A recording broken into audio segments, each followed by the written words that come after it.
샌안토니오에서 2시간 40여 분을 달려 우주의 도시라 불리는 휴스턴에 도착합니다.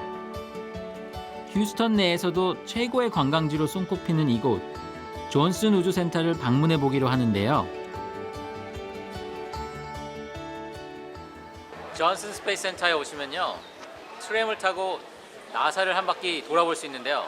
두 가지가 있습니다. 레드 라인이 있고 블루 라인이 있습니다.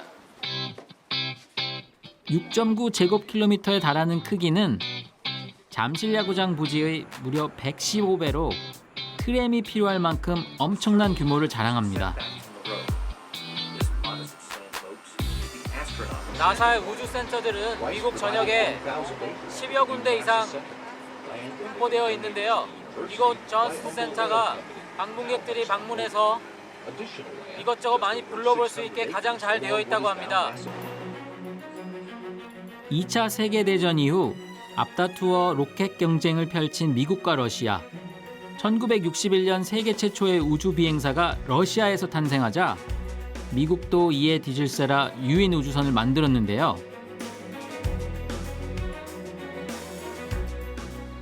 네, 이 지금 보시는 거는 머큐리 레드스톤이라는 건데요. 머큐리 MR이라고 저기 보시면은 MR이라고 했는데, 머큐리는 맨 위에 사람이 타는 공간이고, 레드스톤은 이 발사체 로켓을 의미합니다. 저 위에 보이시는 공간이 아주 작은 한 명이 탑승할 수 있는 공간인데, 그게 이제 머큐리라는 거고요. 당시에는 우주인을 우주에 보내게 되면 어떻게 되는지에 대한 정보가 전혀 없었어요. 과연 침은 삼킬 수 있는지, 우주인이 올라가면은 숨은 제대로 쉴 수 있을지, 이런 것들이 아직 밝혀지지 않은 상태였고요. 이제 날아갈 때는 지금 제가 차렷 자세를 하고 있는데, 이런 자세가 아니라 이렇게 누워서 하늘을 보고 날아가게 됩니다. 우주 진출은 두려움에 맞선 용기였습니다. 지금 이 휴스턴 존슨 스페이스 센터에는 실제로 사용하려고 만들었던 세턴 5가 남아있는 유일한 곳입니다. 훗날 미국은 러시아를 따돌리고 인류를 먼저 달에 보내게 되는데요. 그 대단한 아폴로 우주선의 추진 로켓이었던 세턴 5가 위풍당당한 위용을 자랑합니다.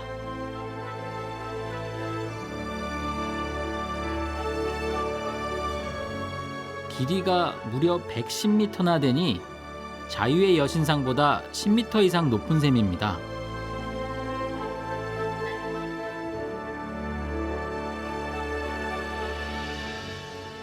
엔진이 5개가 있어서 세턴 5인데요.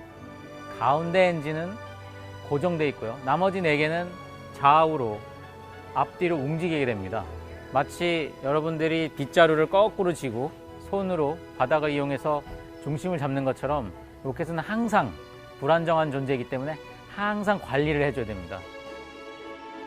로켓은 수많은 부품들로 이루어집니다. 발사대를 떠나 대기권을 통과해서 목표 궤도에 진입할 때까지 어느 것 하나 중요하지 않은 게 없는데요.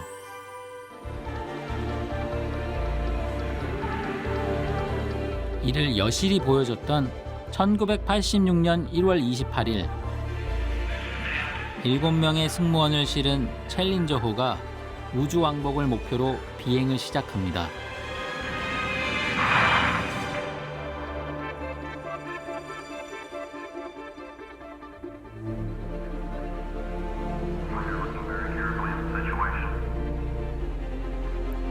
아무도 예상하지 못한 일이었습니다.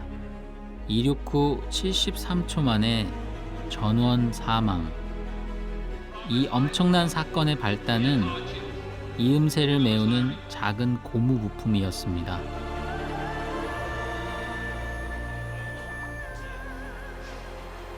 네, 우주인들이 우주왕복선의 오르비터에 탑승하기 전에 마지막으로 이 다리를 건너서 저기 보이는 하얀 방으로 들어갔는데요.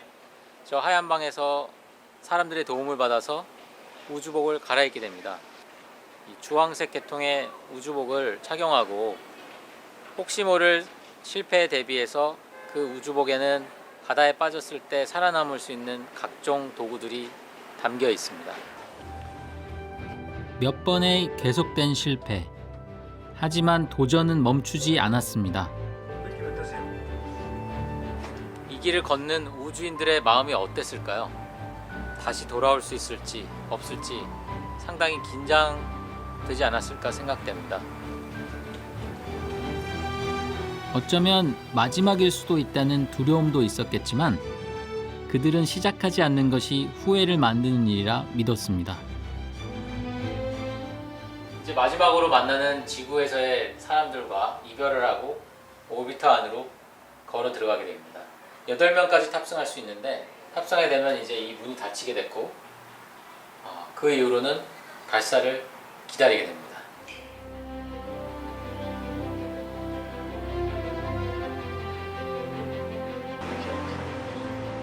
새로운 길을 처음으로 열어가는 것, 그것을 우리는 개척이라 말합니다.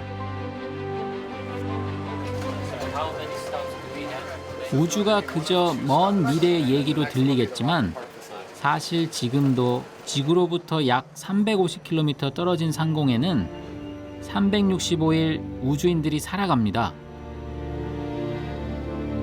그곳 국제우주정거장에서 그들은 수많은 실험들을 하고 있는데요.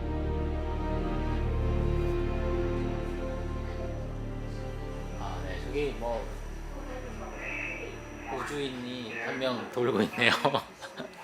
우주인을 선발할 때 여러 가지 기준이 있었을 텐데요. 여러 가지 당연히 생각하실 수 있을 거예요. 그런데 그 중에 똑같은 음식을 먹어도 이 가스, 방구를 덜 내는 사람이 더 유리했다는 얘기가 있습니다. 방구를 우주 공간에서 끼게 되면 이게 추진력이 돼가지고 몸을 고정하지 않고 어디로 돌아가게 되는, 그러니까 최대한 같은 음식을 먹어도 덜 만들어내는 사람이 유리한 거죠.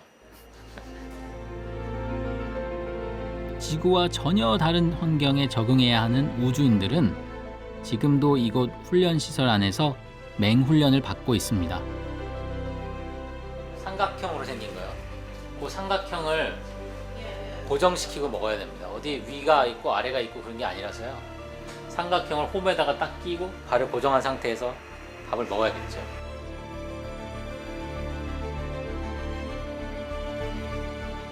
그리고 우주인들에게 이제 해결해야 될 부분이 있는데요. 여기를 한번 들어가 보겠습니다. 여기가 바로 그 유명한 화장실인데요. 처음 우주 비행을 할 때는 우주인들이 기저귀를 차고 우주 비행을 했었습니다.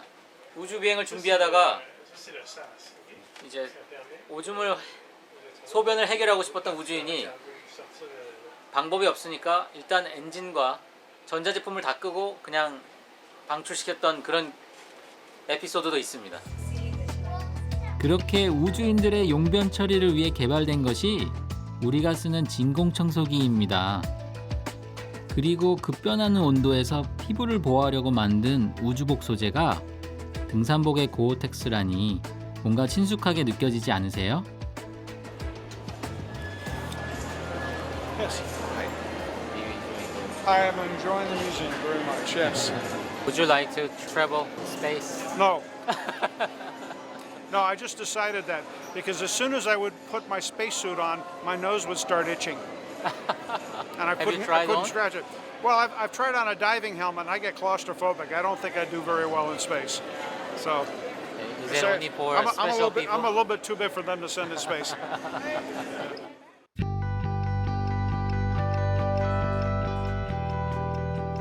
미션 컨트롤 센터는 마치 우주 영화 속에서 봤음직한 장면을 떠올리게 합니다. 닐 암스트롱이 타고 간 아폴로 11호의 소식에 모두가 환호했던 날이 선연히 그려지는데요. 여기서 바로 달 착륙했을 때 휴스턴, 이 말을 처음으로 한 말이라고 합니다. 여기 텍사스 사람들은 정말 흥분했고요. 달에서 처음으로 최초로 인류가 보낸 방송어가 휴스턴이었던 거죠. 휴스턴, the eagle has landed. 아주 역사적인 장소이고요. 이거는 이제 히스토릭 랜드마크로 지정돼가지고 그대로 보존하고 있고요. 저기 보시면 컴퓨터도 하나 제대로 된 마우스도 없고 그 당시에 아무것도 없었어요. 정말 인간의 힘은 대단합니다. 1969년 7월 20일 인류는 그 누구도 건널 수 없었던 달에 위대한 발자국을 남깁니다.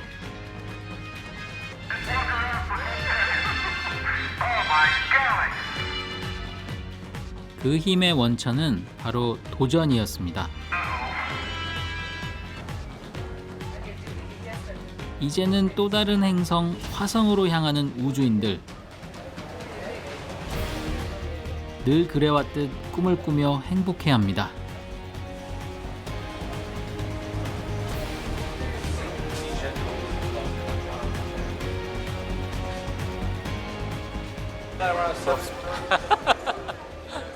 이런 한국에서도 지금 우주 개발에 대한 여러 가지 노력들이 진행 중인데요. 저희도 이런 날이 빨리 왔으면 좋겠습니다.